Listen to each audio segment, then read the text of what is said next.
Alright, we've got two triangles right here. I took this one, I copied it, and I pasted it, I've stuck it right here. So let's name this thing. We'll just talk a little bit about it. Some of this will be review from what we did on Friday.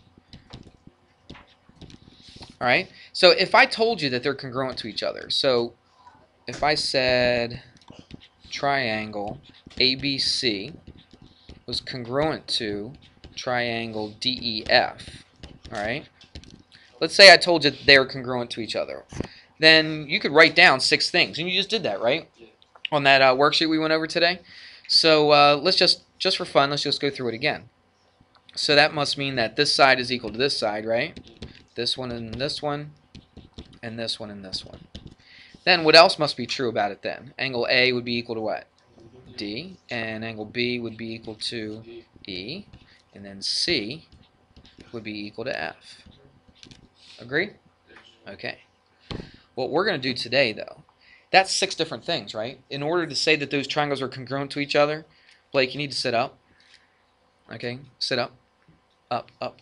There we go. Don't lean on your arms. Just sit up straight. So if these triangles are congruent to each other, we know all the sides are equal, and we know all the corresponding angles are equal. Got it? Corresponding sides and corresponding angles. Well, here's a cool thing. I can actually, let me get rid of it. I'm going to get rid of all that stuff right there. Actually, I got rid of one of these. There we go. There's a thing called a postulate. Have we ever talked about postulates before? I'm not sure if we did or not. Anyway, a postulate is something that we use in geometry that's just we just accept as a given fact. We don't have to prove it. There's another thing that we're going to talk about at some other point called theorems. Theorems you can prove, postulates you don't prove. Okay? So we don't prove this, we just accept it as a given fact. Now there's a postulate out there that says that if I have 3 sides of one triangle equaling 3 sides of another triangle, then these triangles are now congruent. You don't have to know anything about the angles themselves. All you got to know are that the 3 sides here equal to 3 sides here, and then they're congruent to each other. For instance, I'm not going to demonstrate this for you, but let's say, I don't know, I gave you, don't comment please, if I gave you like 3 sticks or something, like 3 little like toothpicks of different lengths or whatever. It doesn't even have to be at different lengths, okay? But D, let's say I gave you like 3 sticks, little small ones so you can make a triangle out of it, right? And I gave you one length. All 3 of your lengths are exactly the same as my lengths, okay? And I said, okay, go ahead, take those 3 sticks, make a triangle out of it, right? And then I took my 3 sticks, which were the same exact lengths as his, and I make a triangle out of it. Is his triangle going to look any different than my triangle? It's not. It's going to look exactly the same. There's no way. As hard as I can arrange those, if I took those 3 sticks and put them together to make a triangle, it's not going to look any different than what D's triangle is going to look like. It's going to be exactly the same. So if I have 3 sides over here, and they're equal to these 3 sides over here, and is there any way I could arrange these 3 sides to make it look different than this thing right here? I can't do it, all right? Because I'll take this side. Watch. If I said, well, I could take this side and maybe, tell you what, let's ungroup this. See if I can do this. I could take this side and maybe swing it around like that. I got to keep the same length. I don't know how I can keep the same length. No, it's not going to work. But anyway, what if I swing it around like that and it stayed the same length? The problem is, what would happen to this? Let's say this was still the same length as this right here, but what would happen to this one? It would come out here. It'd have to be a lot longer, wouldn't it? All right. So there's no way, if I keep those lengths to be exactly the same, that I could get different triangles out of them. They're going to be the exact same triangles, and we have a reason for this. 3 sides of one equal 3 sides of another. So they call it this. They call this the side postulate. Now they use 3 sides, right? So that's why they have 3 of them there. So there's one pair of sides, there's a second pair, there's a third pair of sides right here. So that's called the side postulate. I'll just shorthand postulate for POST. Now here's a better, now this is how we would say it. So if I ask you verbally to say, why is this triangle congruent to this triangle? You would tell me, what? Side, side, side postulate. Okay, that's how you would say it. But if you were to write it down, you would just, they make it a little easier for you. Instead of writing out the words side, side, side, what do you think? Right, S, S, S. They let you just write down S, S, S, but we don't say S, S, S, okay? That's not how we say it. We say what? Side, side, side. It's just a little shorter to write it like this. Everybody with me on that? Okay, so that's the reason.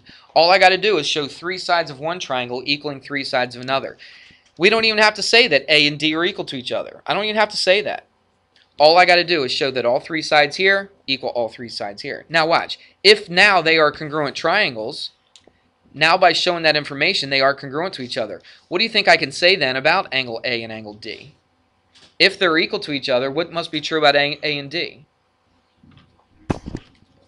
Watch. If I took this, actually, I ungrouped it. Let me go back and group it again so I can move it around. Watch. If I took this triangle, and if I can grab it, there we go, and I put it right here, what must be true about angle A and angle D? Do you see it? Whoops. What do you think? They're equal to each other, aren't they? A and D must be equal to each other. Did I say that A and D were equal to each other at the beginning of this? No, I didn't. All right, but if the triangles are congruent, A and D must be equal to each other. What about B and E? They got to be equal. What about C and F? They got to be equal to each other as well. All right, there's a reason for that. We're not going to get into that right now. All right, so anyway, there you go. That's side, side, side. So you don't have to know all 6 things. Remember on the worksheet, you had to show all 3 sides and all 3 angles. Well, technically, they cut that work in half.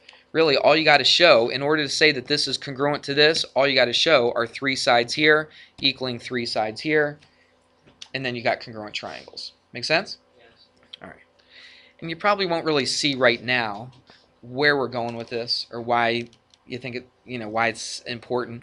A little bit later on, we will see that, just not probably right now. All right, let's do another type. Okay, here we go. Let's take a look at these 2 triangles. Now I just made them a different triangle just to be different. I just didn't want it to look exactly the same. But this could work with any triangles. It doesn't make any difference.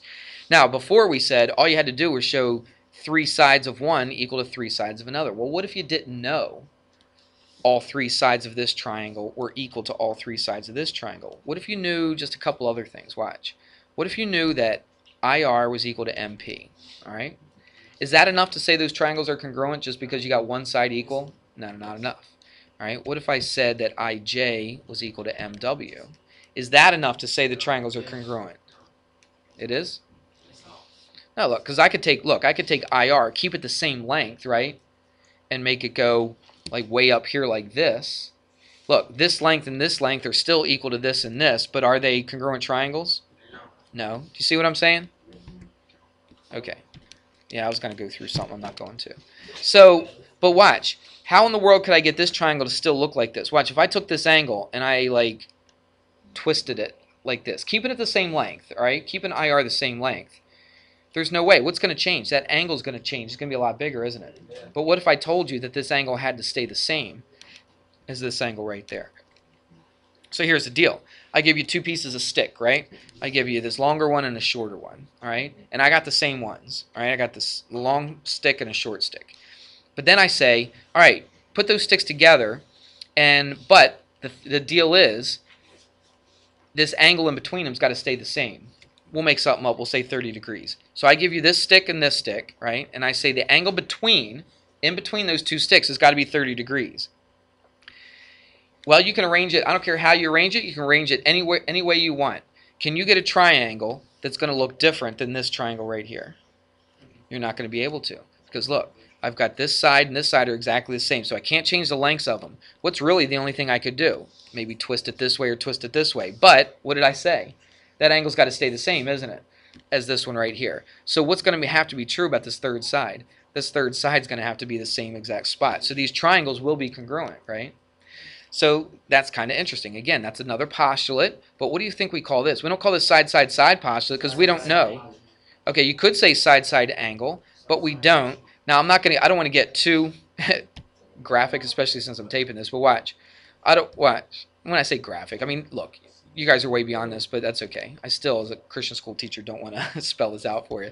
But you don't really want to say side angle, because if you did it in reverse, then that probably wouldn't look good, would it? Okay, and then everybody would laugh at it and stuff. So there is no side angle. All right, so we don't say that, even though we have two sides and an angle. All right, enough of that. So look at this, though. Look at this side. What would go next? If I went from this side and I worked my way over to this side, what would come next? The side, then what? The angle, and then the next side. You see it? Okay, so, yeah, exactly right. And so we call this side, angle, side. Okay? So look, I've got a side. Now, what's true about this angle? This is not just any old angle. What did I tell you? It's the angle in between those two given sides. You follow me? In geometry, they call this the included angle. We don't call it the angle that's in between. We call it the included angle. All right? What does that mean, though? It means it's the angle that's in between those two sides that I'm giving you. All right? So if I talk about the included angle, it's the one that's in between these two equal sides. Got it? I shouldn't say equal sides, these two sides. So that's, look where the angle is. It's in between these two sides, isn't it, when I write it out like that? It's not side angle, and it's not angle side, okay? It's side, angle, side. Now, that's how we would say it. I'll put quotes around it. This is also a postulate, by the way. So we can't really prove it. It's just something that they tell us. So we could say side, angle, side. That's how we say it, but how would we write it, do you think? SAS, all right? So if I asked you to write down, why is this triangle congruent to this triangle? If I say, give me a reason why this is congruent to this, you would say what? Side, angle, side. If you were to write it down, what would you write? SAS. You okay with that? It's really not that hard. Once you look at them, you just got to see what's given, and you go from there. All right. All right, here's the information. I gave you 3 points that these are the vertices of a triangle. These right here, these vertices, or these 3 points are the vertices of a triangle. These are the vertices of triangle MNO. These are the vertices of triangle QRS. What they want you to do is they want you to show, okay? I'll tell you what, let's not say show that. Let's say show whether, okay, because we don't know that they're congruent yet. Whether triangle MNO is congruent to triangle QRS.